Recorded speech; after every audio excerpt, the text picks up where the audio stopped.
What it is, do? It's your boy Krook, LDB Team 100. We in is short. What's good with y'all boys? How y'all feeling today? Hope everyone's feeling great. Today we got another video from the homie Jimmy Hyrule. NBA legends are coming after LeBron James. We gonna get right into it, but first and foremost, thank you for watching, for tuning in. Like, comment, and subscribe to the channel. Like the video, share the video if you enjoy the content. I appreciate you just for pressing play on the 600 sub grind. Let's get right into it, man. Shot clock to 5. James has to fire. And scores! Oh my! What a shot by LeBron James, off balance. Shot clock running down. He had no angle, and he drilled it. This is unbelievable. This is Jordan-esque. This is Rasheed Wallace, NBA champion. This is a 22-year-old LeBron James. Facts. And LeBron is in the midst of one of the greatest performances in NBA history. A game that has since been dubbed LeBron's 48 Special. LeBron scoring 25 straight points for the Cavaliers, propelling his team to a playoff victory in a classic overtime thriller. To this day, this is one of LeBron's hallmark performances. But if you ask Rasheed Wallace about this game, it's almost like it never even happened. Months ago, during an appearance on the $1 Million Worth of Game podcast, Rasheed Wallace was asked about his thoughts on current NBA watch that. players I'm actually and how gonna well watch they that. would do back in his era. One of the players that came up was LeBron James, and Rasheed had this to say. A beast or soft? Steph Curry. And we talking about from your era. We not talking about from this era. Would the game change? We talking about if they was playing in your era, would they be? Oh, soft. Okay. If you talking my era, soft. James Harden. My era, soft. LeBron James. He probably would have done good because with his physical stature, with him being a little bit bigger than a majority of the rest. So he probably would have held his own, but I don't think he would have been as successful as he is now. Like now is, man, you know what I mean? Like, Real quick, let's keep in mind, we talking about the 2000s here. When clotheslining somebody was legal, pushing somebody was legal, the intent of hurting somebody was a little bit more successful as opposed to now where you could literally be suspended. Back then, you probably only get suspended maybe like a game or two. Now, you can get suspended, for like intentionally hurting somebody, you can get fined and suspended for multiple games. Steph Curry, I can see. Steph Curry can get bullied. I ain't gonna lie. He's gonna get clotheslined. They're gonna push him, throw a couple elbows at him. If you get physical with Steph Curry, he's out. James Harden, it might be a little bit challenging just because he's so crafty. But I could see where if you get a little bit of physical with him, it'll probably rattle him a little bit. LeBron, I don't think so, bro. In my opinion. And keep in mind, LeBron played in the 2000s, bro. So even though it wasn't as physical as the 90s, it was still like somewhat physical. You get what I mean? LeBron kind of surpassed that. I ain't gonna lie. He definitely was that in the 2000s, which it showed you in that clip where he dropped 48, bro. So I definitely think LeBron would make it in the past era. Remember, he's 6'8", 6'9", 250, around 250, 260. He can easily use his size to his advantage, bro. Like, yeah. like he doing it. Young boy doing it. You know what I mean? So, but it was a whole different era back then, bro. So, beast or soft? I just told you. Beast then. You know, I think he would have held his own. I can't necessarily say he would have been a beast, but I think he would have held his own. Now, there has been this trend recently of former NBA players throwing shade at current NBA players, saying they would never make it back in their era. These new players are too soft or too small. This has been the case for years. Former pros hating on current pros. But this comment Rasheed made about LeBron brings things to a whole new level. Because despite Rasheed's apparent memory loss, LeBron played in the same era he did. This isn't a case of a player from, let's say, Exactly. the 80s taking shot at a current player that just entered the league. And like I said, it wasn't as physical as it was the 90s, but it still was physical. Rasheed and LeBron literally played each other. all the time. They were in the same conference. They were in the same division. Rashid said LeBron would probably have done well, but wouldn't have found as much success, falling somewhere between a beast and soft.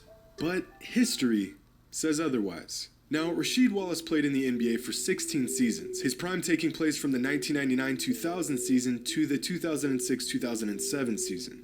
LeBron James was drafted in 2003, right around the time Rasheed Wallace was at his peak. Rasheed's best season during those peak years was with the Portland Trail Blazers when he averaged 19 and 8 a game, shooting 47% from the field. At the same time, a teenage LeBron James in his first NBA season was putting up similar numbers. And by LeBron's second season in the NBA, he was already a superstar. Damn, that's a big at just jump. 20 years 20 old. to 27. These numbers came in the exact era Rasheed said LeBron wouldn't thrive in. In fact, in LeBron's first 2 seasons in the NBA, while Rasheed was in his prime, the two of them matched up 7 times. And in those 7 matchups, LeBron in his first 2 seasons in the league was already putting up huge numbers against Rasheed. Now, at the time, Rasheed played for the Blazers and the Pistons, 2 of the toughest and most physical teams in the NBA. And LeBron was doing this to them. Does this look like a player who's too soft to handle that era? But to be fair, Tayshaun back. Tayshaun said, "Hell no." He just said he wouldn't have found as much success, and he certainly would have been a beast. But by the time Wallace retired from the NBA, LeBron was already a 6-time All-Star, had made it to the conference finals twice, made it to the NBA finals, won back-to-back MVPs, made 2 All-Defensive teams, and made 6 All-NBA teams. That's already a Hall of Fame resume before Rasheed even retired from the NBA. LeBron could have played those 7 seasons, called it quits, and retired from the NBA, and he still would have found enough success to make the Basketball Hall of Fame. So the idea that he wouldn't have found as much success in Rasheed's I don't know about that, is because just he ain't win a ring. wrong. He ain't win a This ring statement yet from at that Rasheed time. would be the equivalent to LeBron in 20 years saying that Luka Doncic wouldn't have dominated in his era. Not only does this not make any sense, it's literally, objectively inaccurate. But here's the craziest part about this entire thing. Statistically, LeBron was just as dominant in Rasheed's era as he has been since Rasheed's era. In the 7 seasons LeBron played in the NBA at the same time as Rasheed Wallace, these were his numbers. And in the 7 seasons after Rasheed retired, these are LeBron's numbers. Nearly identical aside from the championships. But just because LeBron wasn't winning rings doesn't mean he wasn't winning. In fact, while Rasheed was in Detroit, his most successful years during his NBA career, LeBron was contributing nearly more wins than anyone else in the NBA, including his 2004-2005 season when he came in 4th in win shares when he was just 20 years old. I compiled a list of players that played during Rasheed's era and after Rasheed's era, players that peaked towards the end of Rasheed's prime, and I compared their numbers from Rasheed's era to their numbers post-Rasheed's era. And wouldn't you know it, there is virtually no correlation between the era and the success they had offensively. If anything, most of these players had less offensive output after Rasheed's era. Keep in mind, every one of these players played against LeBron, Curry, Harden, Durant, all of the players Rasheed Wallace said wouldn't dominate his era. And yet, all of the current players I just named went toe-to-toe with these players and found plenty of success. See, the thing is, most players are young enough that older players can make these statements, and there's no way to know if it's true or not because they never played each other. But LeBron's an old man at this point. Dude's been in the NBA so long that he actually played against a lot of these former players. We got the receipts right here. But what happens when a former player from before LeBron's time says he wouldn't cut it in a tougher, more physical NBA? So my last question, can you lock up LeBron? In your days. You know, no one could lock up LeBron. Me and Mike and Scotty could. Scottie Pippen would have locked up LeBron. Yeah. LeBron is so easy to play. He's so fucking easy to play. He don't have any moves. He ain't got no moves. Where's he going? Where's he going? That's quick. Straight downhill, man. And just I'm saying that'll be shit. You stop that. Scottie Pippen first shut his ass down quick before I get to him. This game is too simple. He just big. Now 260, whatever, 6'8", 6'9". That's the only thing he got, pretty much. I play against guys 7 foot 300, so it doesn't really matter. Dennis Rodman is one of the greatest defenders in NBA history, and certainly one of the toughest. But the absolute cap I am hearing right now is immaculate. Sure, could Rodman give LeBron problems? Yeah. Could he do a better job of defending LeBron than any current NBA player? Probably. But Rodman saying that he could lock up LeBron is blasphemy. There's really no great 80s, 90s player comparison to LeBron, but let's take one of the greatest small forwards of all time, Larry Bird. When Rodman matched up against Bird throughout the 80s and early 90s, Bird averaged 25, 8, and 7 a game against Rodman and the Pistons. And most of these games took place when Bird was an old man with a bad back. I find it hard to believe that LeBron would struggle to find success against Rodman when a 33-year-old Larry Bird with a back brace was doing this to him. But Rodman said that one of the main reasons why he could stop LeBron is because his game is simple. He relies on his strength and athleticism too much, which makes his game easier to contain. So this time, let's see how Rodman did against a player who relied literally on his strength. That's what he's supposed to do, though. Throughout his entire career. Karl Malone, a man with a nearly identical build as LeBron. 27, 10, and 3 a game. Damn. Rodman couldn't stop or even slow Bird or Malone down. Because as great of a defender as he was, good offense beats good defense. And LeBron is one of the most gifted offensive players the game has ever seen. On a podcast earlier this year, former NBA player Gilbert Arenas gave his 2 cents on this debate, and his stance was very clear. You know, when people talk about, you know, who was better, the 92 team or the this and this team, and then you always say, what rules? what rules? What rules are we playing under? Are we playing under, you know, rock'em sock'em robot style rules? And you know what I mean? And if so, you're gonna have to really let this group adjust to, you know, prison basketball. If you're trying to play this style, then this new style, then these 92 guys, they can't keep up because they don't have the equipment. They don't have the tools. They don't have the skill set. And that's why when back in the day when it was like, yo, Dennis Rodman, they would have killed the 6, 7. And that's the only reason why I don't like debates where they try to debate teams from like 20, 30 years ago to new teams. Like, because it's too far of a gap. Because it's back to the basket. How the games were played in the 70s is way different how it was played in the 2000s. Like, your strength, your brute strength has no bearing on downhill guards. You know, when you sit and say, oh, the players are soft and they couldn't last in my era, it's false. It's a false statement. You're looking at the game from rules and adapting to it. Now, Rasheed Wallace and Dennis Rodman are Makes both sense. on record saying that they would also shut down Kevin Durant. What about KD? now that's cap. KD, same thing. That is Once you cap. get to know people's game, once you know That people's is game, it's cap. very easy to play them. They're just wrong. I'm sorry, bro. I'm sorry. I feel like, bro, KD in the 90s, bro, I ain't gonna lie. You would have to clothesline KD every single possession, bro. Like, bro, I feel like and this is my opinion, I feel like KD would embarrass some of these players, bro. Like, bro, 7 foot who could dribble, pass, and get a shot off anywhere on the court that he wants to. Come on now. Come on. Who is stopping KD, bro? It's one thing for LeBron. LeBron's more stronger. But KD makes it look so easy. Like, he's slow as far as like how he dribbles. Like, it's more finesse. It's like the game slows down when KD has the ball. And he can hit you with a boom boom. Step back. Come on. I think KD would embarrass some of these people. I ain't gonna lie. He might even embarrass Dennis Rodman. I don't care, bro. All Dennis Rodman gonna do is agitate you. He gonna get on your nerves, kind of like what a Patrick Beverly did. You feel me? Just get on your nerves, do it intentionally. And look what happened. Kevin Durant. In that era, I don't think he would have had too much success. Now he's a monster.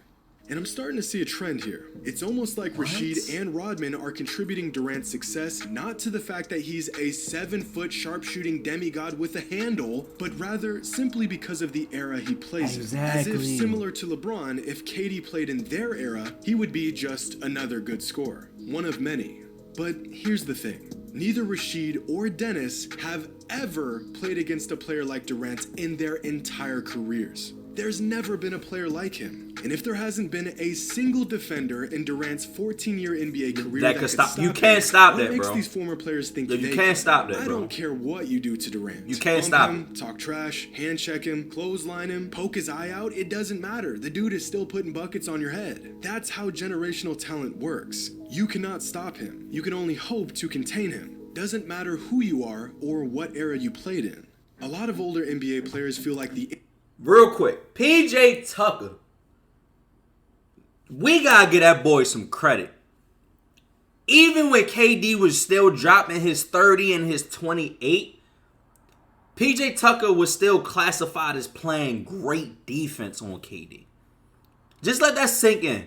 You can still get buckets dropped on you, like 30, 35 dropped on you, but still be classified as good defense, bro.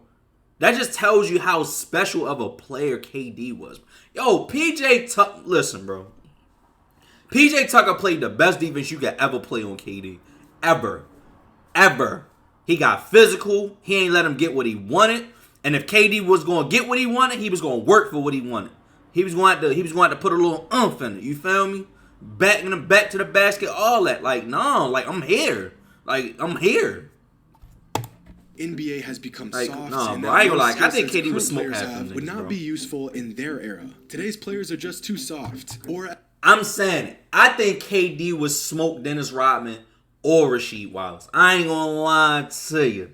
I get it. It was more physical back then, but yo, you cannot teach 7 foot with handles and a jump shot, bro. A show enough jump shot. You can't teach that, bro. That's like Larry Bird and Kyrie put together. Nah, bro. As the old heads would say, today's players would be crying by halftime. But here's the thing. Put down in the comment section if I'm wrong. wrong. To excel in any era. That's what makes them great. Their ability to adapt to their surroundings and pick apart whatever you throw at them. Today's players complain about no calls more than ever because they've grown accustomed to drawing fouls over things that shouldn't be fouls. Are they soft, or are they just acting soft to their benefit? They say it's soft because they're watching the players complain about fouls, right? Well, we're complaining about fouls because the rules that we're being told us this is, you can't do this, you can't do that, you can't do that. So, all right, so we're just adjusting. You know, that's what we're going to argue about. Well, that makes sense. That's the rules. You can't say I'm soft because these are the rules and I'm wondering what foul is. You know, if you was allowed to clothesline and we can clothesline each other, that would have been the style. Would have been, there's no complaining because we know that's. But I'm designing my game off of the rules. The NBA has tailored the game to becoming softer because which is why real quick. Which is why we got to give James Harden his credit, bro. Because James Harden has took today's rules and he perfected it perfectly to his game, bro. I ain't gonna lie. James Harden is like one of the main dudes that actually pretty much abused the rules, bro.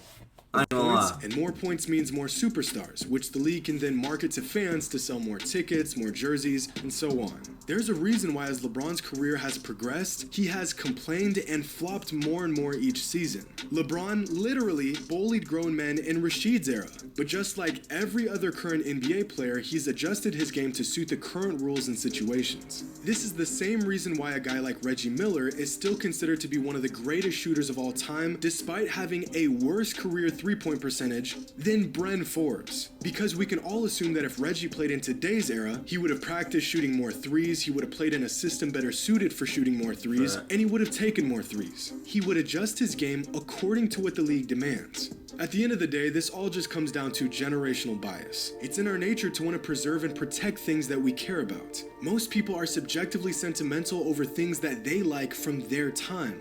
Almost territorial at times. And this applies to former players and older fans. But this also applies to younger fans and their favorite players. Some younger fans will swear Larry Bird and Magic Johnson would be average in today's league. Because delusion doesn't discriminate age. And a lot of us refuse to accept that every era has generational players, and the fact is these players would thrive in any era. But very rarely do we have tangible evidence to actually prove this to be the case. I guess the lesson here is if you're gonna call a player out in an argument about era, just make sure he didn't play in the same era as you did. Hope you all enjoy it. Man, listen. So that was a very informative video. I ain't gonna lie. Like I said, mark my words. I think KD would definitely dominate. Excuse me, Dennis Rodman or Rasheed Wallace, bro. I definitely think so. I'm confident, bro. That's just me, though. I'm just saying. That's just me. But thank you guys for watching. See you guys on the next video. Peace.